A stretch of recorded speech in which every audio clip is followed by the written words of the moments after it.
सत्य सनातन धर्म की जय। इन दिनों में गुजरात में नरेंद्र मोदी जी के ऊपर व्यक्तिगत हमले, गाली गलौज पर राजनीति हो रही है। क्यों राजनीति हो रही है ये किसी के समझ में नहीं आ रहा। न कोई मीडिया न कोई चैनल आपको सच नहीं बता रहा। बहुत कड़वा सच सामने आया है और उससे मैं आपको अवगत कराऊंगा।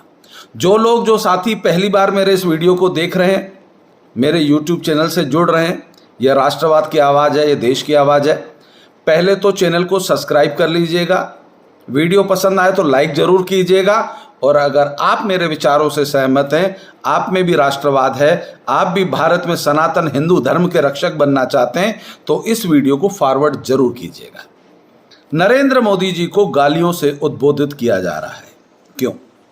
बेट द्वारका में बॉर्डर के ऊपर जिन असामाजिक तत्वों ने, जिन जिहादियों ने अपने ठिकाने बना रखे थे, जहां से हथियार और ड्रग्स आ रहा था, गुजरात की सरकार ने उन माफियाओं को खत्म कर दिया। केजरीवाल के आका जो विदेशों में बैठे हैं, केजरीवाल को जहां से फंडिंग आती है, जिनके इशारे पर केजरीवाल खालिस्तान और इस्लाम को बढ़ोतरी देना चाहते हैं, उनके समर्थक बने हुए हैं, उन लोगों ने केजरीवाल का जीना हराम कर दिया। केजरीवाल ने अपने लोगों को लगा दिया तिलमिला उठे, क्योंकि जिस समय आदमी तिलमिला उठता है तो अपना मानसिक संतुलन खो बैठता है। अनादिकाल से एक शब्द जो आजकल बहुत ज्यादा उपयोग हो रहा है, नीच। आप सभी लोगों को मालूम होगा कि जितने भी इस प्रवृत्ति के लोग होते हैं वो एक गाली जरूर देते हैं, तेरी मां की। समझ गए ना? इस गाली का उद्बोधन मां के साथ क्यों होता है? और जो लोग मां पर हमला करने आ जाएं, समझ लेना चाहिए कि नीचता की पराकाष्ठा इन्हीं के पास है। और एक व्यक्ति गोपाल इटालिया, देखिए गुजरात की राजनीति में इस इटालिया और इटालियन शब्द का बहुत बड़ा महत्व है। इटालियन मैम ने कहा था मौत के सौदागर, और आज गोपाल इटालिया तथाकथित गुजरात का एक छोटा सा अपराधी प्रवृत्ति का, उसका अपराध देखिए, कितनी नौकरियां छोड़ दी, हर जगह भ्रष्टाचार में पकड़ाया गया, परंतु उसे सम्मान केवल इसलिए दिया गया कि वो नरेंद्र मोदी को पूर्व में गालियां देता आया है। उसके जो वीडियो आ रहे हैं, आप पार्टी के सभी जितने भी प्रवक्ता सामने आ रहे हैं, वो कह रहे हैं कि ये वीडियो पुराना है, बिल्कुल पुराना है। और गोपाल इटालिया को वहां का अध्यक्ष केवल इसलिए बनाया गया कि गंदगी फैलाने में यही व्यक्ति काम आएगा, जो बेशर्म है, जिसे कोई फर्क नहीं पड़ता, जिसे गुजरात की जनता कुछ करती नहीं है। यही हरकत अगर गोपाल इटालिया ने इस्लाम के किसी समर्थक के ऊपर की होती तो आज गोपाल इटालिया, समझ गए ना? तो गोपाल इटालिया की यह हिम्मत इसलिए हो रही है क्योंकि आका जो विदेशों में बैठे हैं, जो भारत को जगत गुरु नहीं देखना चाहते, जिनके इशारे पर भारत में बौद्धिज्म, धर्मांतरण का कारोबार आप पार्टी कर रही है, केजरीवाल कर रहे हैं। केजरीवाल ने अपनी आम आदमी पार्टी में हर वह काम किया है। केजरीवाल व्यक्तिगत तौर पर वो खुद भारत का इस्लामीकरण करना चाहते हैं, और उसी इस्लामीकरण के धर्मांतरण में एक दूसरा धर्मांतरण उनने और जोड़ लिया। राजेंद्र पाल गौतम, उनके जो दूसरे विधायक, जिनको कुछ दिनों के लिए मंत्री पद से हटाया गया, ये कहा गया कि अभी गुजरात के चुनाव में गुजरात की जनता को बेवकूफ बनाना है, उनको थोड़ा अभी टोपी पहनानी है, इसलिए थोड़े दिन के लिए हम तुम्हें हटा रहे हैं। थोड़े दिन के लिए हटा दिया। वो 10 करोड़ लोगों को बौद्ध दीक्षा देना चाह रहे थे। सनातनी हिंदुओं, भारत में रहने वाले भारतीयों, सोचो तुम लोगों को 1947 से कितने टुकड़ों में विभाजित किया गया कि आज जातियों की इतनी जातियां भारत में हैं कि गिन भी नहीं पाते। उन जातियों में भी अब ईसाईकरण अलग, बौद्ध धर्म अलग, आपको विभाजित किया जा रहा है। और एक आम आदमी पार्टी रही खई कसर के लिए केजरीवाल ने नियुक्त कर दिया अपने गोपाल इटालिया को कि आप भारत के प्रधानमंत्री को गालियां दो।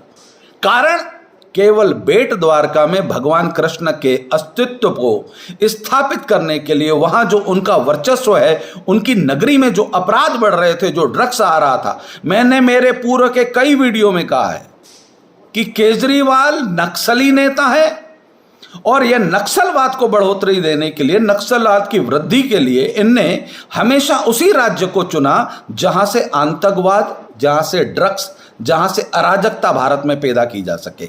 जैसे खालिस्तान के लिए उनने पंजाब को चुना और मिडिल सेंटर बनाया है दिल्ली। बंगाल की मुख्यमंत्री ममता बनर्जी से बड़े मधुर संबंध है, वहां से बांग्लादेशी आते हैं कलकत्ता और कलकत्ता से भेज दिया जाता है दिल्ली। पंजाब से वो जो खालिस्तानी घुसते हैं उनको भेज दिया जाता है दिल्ली। अब इनने गोवा से चुनाव लड़ने की कोशिश की, गोवा की बीच से जो लोग आएंगे अपराधी, वो भी गोवा को इनने चुना कि वहां से भी चुनाव लड़ना है। अब दूसरा बॉर्डर कौन सा था? गुजरात। तो केजरीवाल वहीं पहुंच गए। इस देश के पढ़े लिखे बुद्धिजीवी मतदाताओं को कहना चाहता हूं, अगर आप अपने परिवार, अपनी संपत्ति और अपने वतन के साथ अपनी सुरक्षा चाहते हैं तो राष्ट्रवाद को चुनिए। इस वक्त इस देश के अंदर वही राज्य सुरक्षित है जहां राष्ट्रवाद है। जहां जहां कांग्रेस है, जहां जहां आम आदमी पार्टी है या विपक्षी सरकारें हैं, देख लीजिए। झारखंड में भ्रष्टाचार के इतिहास आपने देख लिए, बच्चियों के साथ बलात्कार और उनके साथ हो रही हत्याओं का मुकदमा आपने देख लिया। बंगाल के अंदर जिस प्रकार से ममता बनर्जी हिंदुओं की हत्याएं करवा रही है, सरकार कोई कदम नहीं उठाती, वो भी आप देख रहे हैं। ताहिर आम आदमी पार्टी का पार्षद जिसने वहां दंगे करवाए, कल कोर्ट ने उसको भी सजा सुना दी। यह है केजरीवाल का और विपक्ष का चरित्र। आइए राजस्थान पर, अशोक गहलोत, आज तक वहां अपराधी पकड़े नहीं गए,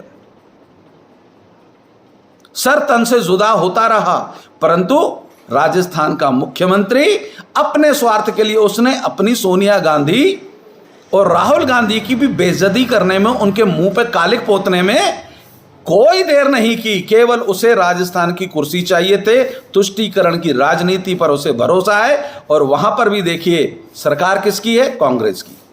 छत्तीसगढ़ में किसकी सरकार है? कांग्रेस की। करोड़ों रुपए के भ्रष्टाचार पकड़े गए हैं।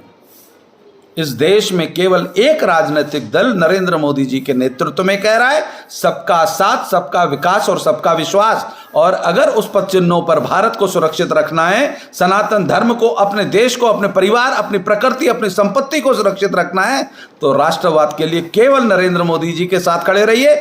आपका प्रधानमंत्री जिन मुगलों ने इस भारत की संस्कृति को ध्वस्त किया था, उस संस्कृति को स्थापित करने का काम कर रहा है। काशी भी हो गया, महाकाल भी हो गया, आप देख रहे हैं जितने भी भव्य मंदिर बन रहे हैं, भारत का प्रधानमंत्री हर उस संस्कृति को स्थापित कर रहा है जिन लोगों को मुगलों ने, और मुगलों के दलाल तो यहां बैठे ही हैं। कई कहते हैं मुगल हमारे बाप हैं। मियाँ ओवैसी, तुमने कहा था उत्तर प्रदेश के चुनाव में एक मठ में जाएगा, एक मंदिर में जाएगा, तब तुम्हें बचाने कौन आएगा? मियाँ तुम सोच लो, तुम्हें बचाने कौन आएगा और तुम कहाँ जाओगे? पतलून में से मियाँ नाड़ा निकल चुका है। अब हैदराबाद भी हाथ से जाने वाला है। और अब अपने वोटों की राजनीति के लिए, भारत के मुसलमानों को बरगलाने के लिए, कभी हिजाब का मामला, कभी 3 तलाक का मामला, कभी ज्ञान व्यापी का मामला, मियाँ समझ लो इस भारत का 80% हिंदुस्तानी अपने धर्म के साथ खड़ा है, अपने देश के साथ खड़ा है। और 20% में से जो 5% सरतन से जुदा के समर्थक हैं, एक एक को ठिकाने लगाने के लिए संविधान और लोकतांत्रिक तरीके से सरकारें लग चुकी हैं। बस सनातनियों, देशवासियों, भारत प्रेमियों, आप अपने प्रधानमंत्री के साथ खड़े रहिए, यह देश मजबूत होगा। गुजरात में गालियां देकर केजरीवाल ने, गुजरात में तो 1 सीट नहीं आ रही, पहले मुझे लग रहा था कि 5, 7, 8 सीटें आ सकती हैं। केजरीवाल जी 0 आएगा, 0 मिंडी आएगी। और ये जो तुम्हारे तथाकथित गुर्गों के माध्यम से तुम भारत के प्रधानमंत्री को गालियां दे रहे हो ना, ये तुमने भारत की हर मां को गाली दी है, हर बहन को गाली दी है। और भारत की हर मां बहन केजरीवाल तुम्हारे पार्टी के सफाई के लिए संकल्पबद्ध हो चुकी है। अब आम आदमी पार्टी भारत के किसी राज्य में नहीं बचेगी। चुनावों की परिणामों पर नजर रखना। गुजरात की जनता तो तुम्हारे मुंह पर ऐसी कालिक पोतेगी, ऐसी कालिक पोतेगी कि तुम्हारा खालिस्तान, तुम्हारा इस्लामीकरण करने की मनोविधा और बौद्ध धर्म की दीक्षा देने की तुम्हारी रुचि, भारत के सनातनियों को टुकड़ों में बांटने का तुम्हारा जो राजनीतिकरण है, उसका सफाया गुजरात की जनता करेगी। ऐसा सफाया करेगी, ऐसा सफाया करेगी कि उनके बेटों को तुम गालियां दे रहे हो, उनकी मां को तुम गालियां दे रहे हो, भारत के प्रधानमंत्री को तुम गालियां दे रहे हो। भारत की जनता चुन चुन कर तुमसे हिसाब लेगी केजरीवाल, और तुम्हें इस चीज का मलाल रह जाएगा कि कैसे कैसे ओछे ओछे गंदे गंदे भ्रष्टाचारी नेताओं को आम आदमी पार्टी का सर्टिफिकेट बांटते फिर रहे थे। मियां कट्टर ईमानदार, कट्टर ईमानदार, कट्टर ईमानदार, मुंह पे कालिक पुतनी है केजरीवाल जी। जय हिंद, जय भारत।